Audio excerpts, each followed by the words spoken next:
আসসালামু আলাইকুম রহমতুল্লাহ।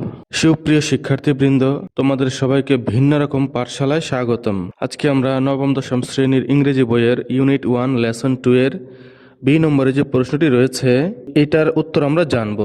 তোমরা যদি পিছনের পড়াগুলো পেতে চাও, লেসন 2 লেসন 1 এর যে পিছনের পড়াগুলো রয়েছে সেগুলো যদি পেতে চাও, তাহলে ডেসক্রিপশন বক্সের মধ্যে প্লে লিস্টের লিঙ্ক দেওয়া আছে, সেখান থেকে দেখে আসতে পারো।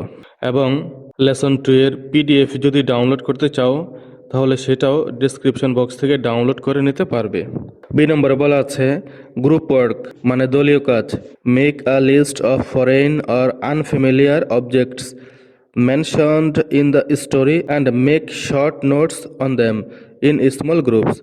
Present the notes in the class. দলীয় কাজ, গল্পে উল্লেখিত বিদেশি বা অপরিচিত বস্তুগুলোর একটি তালিকা তৈরি করো এবং ছোট ছোট দলে সেগুলোর উপর সংক্ষিপ্ত নোট লেখো। শ্রেণীকক্ষে নোটগুলো উপস্থাপন করো।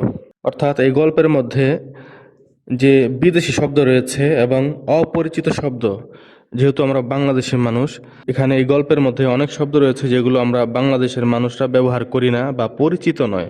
তো প্রশ্নের মধ্যে তাই বলেছে যে শব্দগুলো বিদেশি বা অপরিচিত, মানে যেটা আমরা কখনো শুনিনি আগে, এমন শব্দগুলো আলাদা করতে হবে, মানে একটা লিস্ট তৈরি করতে হবে। তারপর সেই শব্দগুলোর একটা ছোট নোট বা টিকা দিতে হবে। Answer: list of foreign or unfamiliar objects in the story. অর্থাৎ গল্পে বিদেশি বা অপরিচিত বস্তুগুলোর একটি তালিকা। যেমন বেনা, বেনা এটা আমরা বাংলাদেশি মানুষ, আমাদের কাছে অপরিচিত শব্দ। ওয়ার্ফ রেড বয়েস, ওয়ার্ফ রেড বয়েস মানে হচ্ছে ঘাট বা বন্দর এলাকার দুষ্ট ছেলেপেলে। দোকনা, দোকনা মানে হচ্ছে এক জাতীয় খাবার। এগুলোর আমরা নোট জানবো একটু পরে। পেপার পট, পেপার পট হচ্ছে মরিচ ঝাল দিয়ে রান্না করা এক ধরনের খাবার। ড্যাশিন, ড্যাশিন মানে হচ্ছে এক ধরনের কচু বা মূলা জাতীয় সবজি। ওকরা ট্রি মানে ঢেঁড়স গাছ। সল্ট ফিশ, সল্ট ফিশ মানে লবণ দেওয়া শুকনো মাছ, আমরা যেটা বলি লোনা মাছ। খাকি শার্ট অর প্যান্টস, খাকি রঙের শার্ট প্যান্ট। এই শব্দগুলো আমাদের কাছে অপরিচিত বা বিদেশি শব্দ।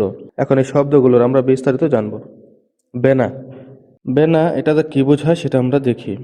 এ lively and rhythmic folk music genre from Antigua, often associated with storytelling and social commentary. Antigua দ্বীপের একটি প্রাণবন্ত ও ছন্দময় লোকসঙ্গীতের ধারা, যা প্রায়ই গল্প বলা এবং সামাজিক মন্তব্যের সঙ্গে যুক্ত। তাহলে বেনা দ্বারা কি বুঝলাম? এটা হচ্ছে একটি লোকসঙ্গীতের ধারা। বেনা হচ্ছে একটি লোকসঙ্গীতের ধারা। ওয়ার্ফ রেড বয়েস, এই শব্দটি অপরিচিত শব্দ।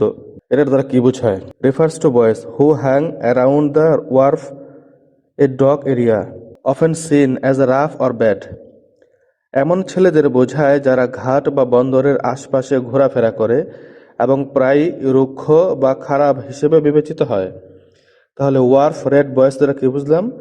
যেটা ঘাট বা বন্দর এলাকায় যারা ঘোরাফেরা করে, যে সমস্ত বাচ্চারা দুষ্ট প্রকৃতির, খারাপ প্রকৃতির, ওই সমস্ত ছেলেদের ওয়ার্ফ রেড বয়েস বলা হয়। দোকনা, দোকনা কি? A sweet Caribbean dish made with cornmeal, maize flour, often steamed with spices and coconut. ভুট্টার গোড়া দিয়ে তৈরি একটি মিষ্টি ক্যারিবিয়ান খাবার, যা প্রায়ই মশলা ও নারকেল দিয়ে ভাপে রান্না করা হয়। তাহলে দোকনা কি? দোকনা হচ্ছে এক ধরনের খাবার এবং সেটা কি? ভুট্টার গোড়া দিয়ে তৈরি হয় এবং একটি মিষ্টি ক্যারিবিয়ান খাবার, যা প্রায় মশলা ও নারকেল দিয়ে ভাপে রান্না করা হয়। পেপার পট, পেপার পটটা কি? A traditional Caribbean stew made with meat, vegetables and hot peppers, known for its spicy flavour. Pepper পটটা হচ্ছে যে মাংস, শাকসবজি ও ঝালমরিচ দিয়ে তৈরি একটি ঐতিহ্যবাহী ক্যারিবিয়ান ঝোল জাতীয় খাবার, যা এর ঝাল স্বাদের জন্য পরিচিত।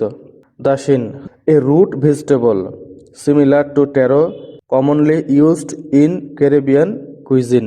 কচুর মতো একটি মূলা জাতীয় সবজি, যা সাধারণত ক্যারিবিয়ান রান্নায় ব্যবহৃত হয়। ওকরা ট্রি, ওকরা ট্রি হচ্ছে এ plant that produces edible green pots, widely used in cooking, It's mentioned here because it attracts red ants. এমন একটি উদ্ভিদ যা খাওয়ার উপযোগী সবুজ ফল মানে ঢেঁড়স উৎপন্ন করে এবং রান্নায় ব্যাপকভাবে ব্যবহৃত হয়। এখানে এটি উল্লেখ করা হয়েছে কারণ এটি লাল পিঁপড়াকে আকর্ষণ করে। Salt fish, dried and salted fish, a staple in Caribbean cuisine, often soaked before cooking to remove excess salt. শুকনো ও লবণ দেওয়া মাছ যা ক্যারিবিয়ান রান্নার একটি প্রধান খাদ্য এবং অতিরিক্ত লবণ দূর করার জন্য রান্নার আগে প্রায়ই ভিজিয়ে রাখা হয়। তারপর সর্বশেষ হচ্ছে খাকি shirt. Clothing made of durable cotton fabric, often associated with uniform or workwear. টেকসই সুতির কাপড় দিয়ে তৈরি পোশাক যা প্রায় ইউনিফর্ম বা কাজের পোশাকের সঙ্গে সম্পর্কিত। তাহলে বন্ধুরা আমরা কয়েকটি বিদেশি শব্দ বা অপরিচিত শব্দ বা বস্তু আমরা জানলাম, সেই বিষয়গুলো বিস্তারিত আমরা জানার চেষ্টা করলাম। বন্ধুরা আজকে আমরা বি নম্বরটা আলোচনা করলাম। এর পরবর্তী ভিডিওতে আমরা এই সি নম্বর প্রশ্নটি রয়েছে সেই বিষয়টা নিয়ে আমরা আলোচনা করব। যদি তোমরা সেই ভিডিওটি সবার আগে পেতে চাও তাহলে চ্যানেলটি সাবস্ক্রাইব করে দাও আর বেল আইকনটিতে অন করে দাও।